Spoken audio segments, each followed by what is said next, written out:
3, 4, 5 horas na antessala dela para depois dizer que não ia receber. Fez isso com o Eduardo Campos. Daí a raiva do Eduardo Campos continua. Esperou 5 horas. Governador de Pernambuco.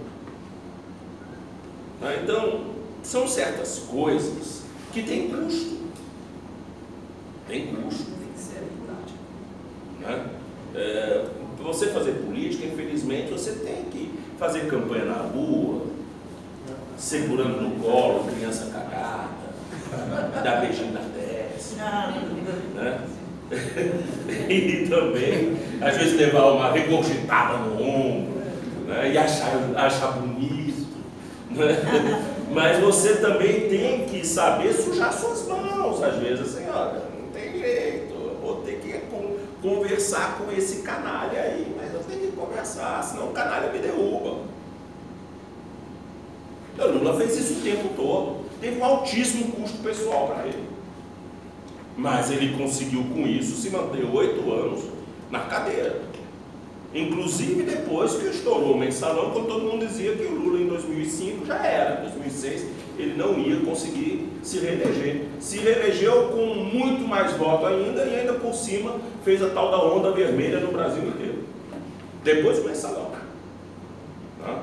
Agora, isso é o quê? Essa é a obra de articulação política, que o Lula é um mestre nisso. Tá? Dilma não, Dilma ela tinha profunda ojeriza a patrimonialismos, a clientelismos, esse tipo de coisa. Não tinha nenhuma vontade de mexer com isso. Aí teve esse custo também, e disso se aproveitou Eduardo Cunha, que queria derrubá-la. No fundo, ele não queria derrubá-la. O Eduardo Cunha conviveria com a Dilma desde que a Dilma deixasse ele continuar fazendo os negócios dele.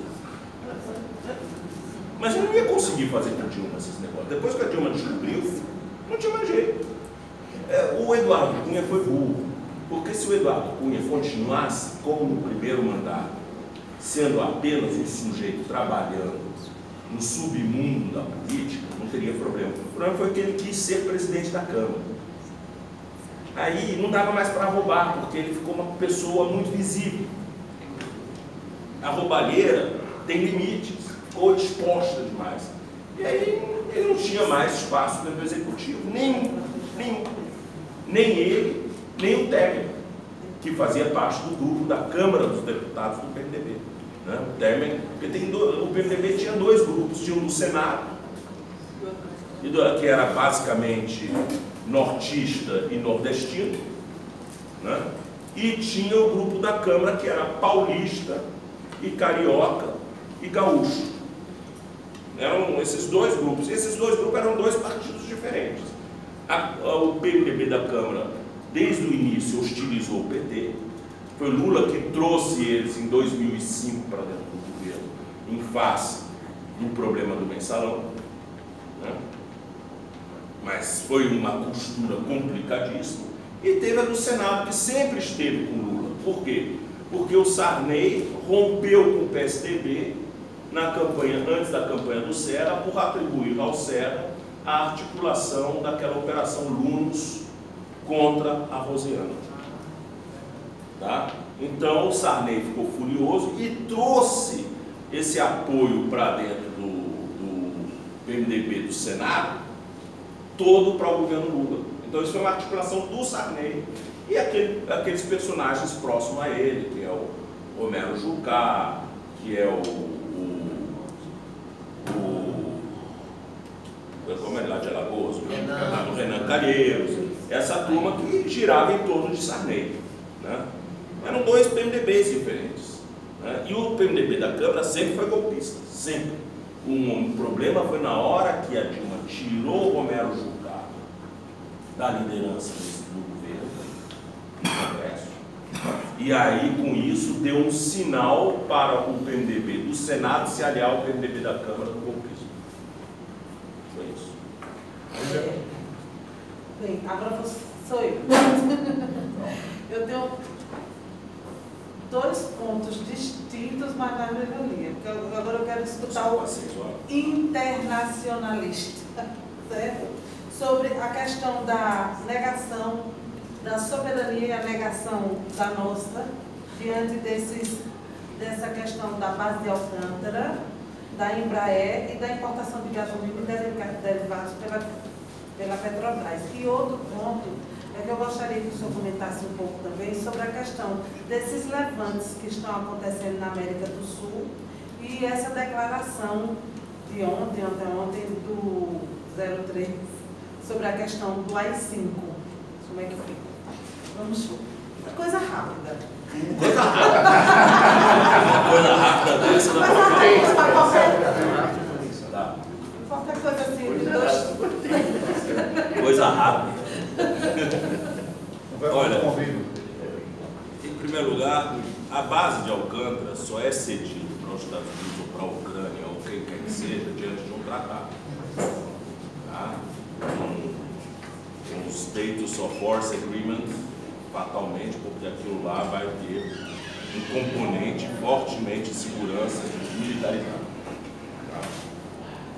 Então, o Brasil, na época do Fernando Henrique Cardoso, fez sinalização para os Estados Unidos para uma joint venture na base de Alcântara. Chegou o governo do PT e acabou com a festa. Resultado, a base de Alcântara foi para os ares. Até hoje, muito mal explicado como é que aquele foguete resolveu fazer ignição 3 dias antes da hora e explodiu tudo. Né? E morreu simplesmente todos os quadros científicos brasileiros que trabalhavam com a engenharia espacial. Todos eles morreram nesse desastre. Ou seja, o Brasil ficou na estaca zero. Fez um acordo com a Ucrânia. Tá? A Ucrânia construiu em Alcântara muita infraestrutura. Tá? Reconstruiu. Problema é que o acordo com a Ucrânia foi abandonado já quando o Temer assumiu. Tá? Então estão aquelas obras semi-acabadas, cheias de água no porão. Aquilo provavelmente vai ter que ser tudo destruído para recompor, porque está tudo apodrecido. Toda aquela infraestrutura que os ucranianos construíram lá. Né? E a Ucrânia também, vamos dizer assim, no fundo, se os Estados Unidos fizessem um pouquinho de pressão, eles cairiam fora. Porque hoje a Ucrânia está completamente, não é mais na época que a Ucrânia estava mais aliada à Rússia, hoje a Ucrânia está muito mais aliada aos Estados Unidos. Portanto, não ia resolver muitas coisas.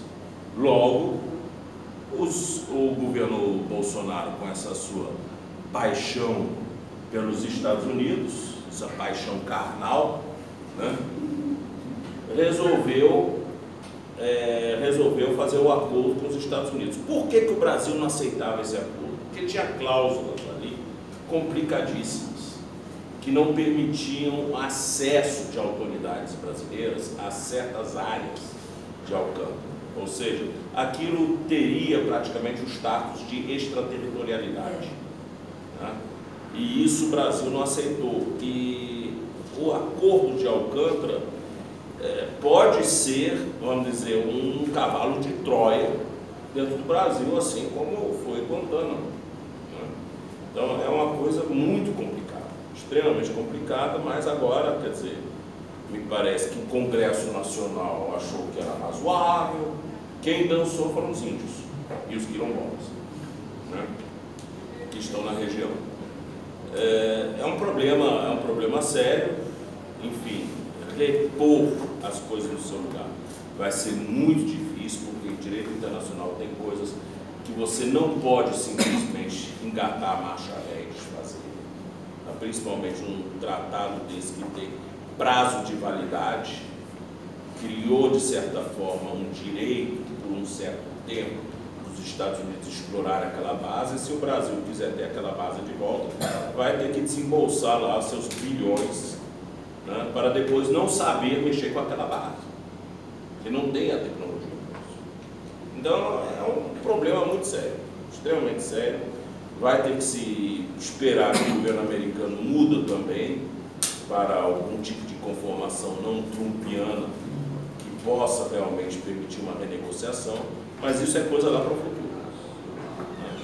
Nesse momento, nós estamos passando não só esse risco estratégico, como também o risco estratégico da, vamos dizer, do alinhamento do Paraguai aos Estados Unidos, permitindo que na zona da Tríplice Fronteira faça uma base militar.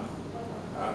Então, isso é um outro problema sério na região. Quer dizer, isso traz conflitos de escala global para dentro da América do Sul. E isso, vamos ver como é que isso evolui, mas a gente não tem como hoje impedir isso. A Embraer, na verdade, foi um movimento de assunção hostil, quase. Só não foi hostil porque o governo brasileiro resolveu ceder. Mas da mesma forma como a Bombardier, a sua linha de produção de aviões de aviação regional foi assumido pela Airbus, tá? A Embraer viu que para se manter no mercado internacional em condições de competir com a Bombardier e Airbus, precisava de um parceiro forte para fazer frente à concorrência. E aí, então, escolheu a Boeing. Vamos dizer, sob esse ponto de vista, atendeu a demanda, vamos dizer, de uma empresa capitalizada que queria simplesmente fazer frente a um concorrente muito forte. Porque o Brasil já tinha problema com a Bombardier sozinho. Com a Bombardier, com a Airbus, a coisa realmente ficou complicada. Por mais que a Embraer tenha um renome internacional, tá? Mas não vai ter a infraestrutura de manutenção, de reposição de peças que tinha Airbus e Bombardier, e isso vale muito na hora de você negociar. A capacidade de você dar crédito para o comprador, para leasing e tudo mais, e para isso você tem que ter uma empresa muito capitalizada. E foi por isso que isso se deu. Isso é um problema de mercado global, né? A Embraer foi engolida, de certa forma, né? A parte da aviação regional, comercial, a parte de aviação militar e a parte de aviação executiva, essas mantiveram como uma Embraer do B, né? Aqui no Brasil não se sabe direito qual vai ser o modelo empresarial dela ainda não está muito claro isso, tá? Mas temos um problema sério. FINEP, por exemplo, botou inúmeros recursos na Embraer para pesquisa e para os projetos desses aviões. Foram recursos do Estado brasileiro, recursos públicos, que ora são hoje apropriados completamente pela Boeing, porque a Embraer tinha inúmeras patentes. As patentes de produtos que foram criados com recursos públicos brasileiros. Hoje, essas patentes pertencem à Boeing. A Boeing simplesmente se substituiu, né? Se emitiu nos títulos de patente da Embraer, com recursos brasileiros, estatais. E isso eu acho que é uma coisa que eventualmente poderá dar problema lá no futuro. Quando alguém chegar lá, por exemplo, com uma ação de improbidade ou uma ação popular, assim, peraí, como é que você dá de presente para uma empresa estrangeira produto de pesquisa que foi financiada pelo governo brasileiro? Que empresas façam seus negócios, tudo bem, mas essas patentes são patentes que foram constituídas com base numa pesquisa financiada pelo governo. Então isso é um problema sério que lá no futuro poderá dar algum tipo de marola. Vamos ver. Petrobras. Petrobras é um problema muito mais complexo. Por quê? Porque a Petrobras é uma sociedade por ações que tem lá suas ações sendo vendidas no mercado de valores imobiliários americano. A Bolsa de Nova York vende-se ações da Petrobras. É claro que o investidor na Petrobras, ele não quer saber de uma empresa que tenha a sua margem de lucro reduzida porque o Estado quer regulamentar preço de combustível, tá? E colocar uma camisa de força numa empresa dessa. Então há uma pressão muito grande dos investidores nesse sentido. Isso fez com que o governo Bolsonaro adotasse uma política de equiparação dos preços internos de combustível ao mercado internacional. Só que no Brasil, em que a moeda brasileira tem um histórico de depreciação contínua face ao dólar, tá? Isso é uma fria. Por exemplo, tudo bem, a equiparação dos preços ao mercado internacional é quase que uma regra geral.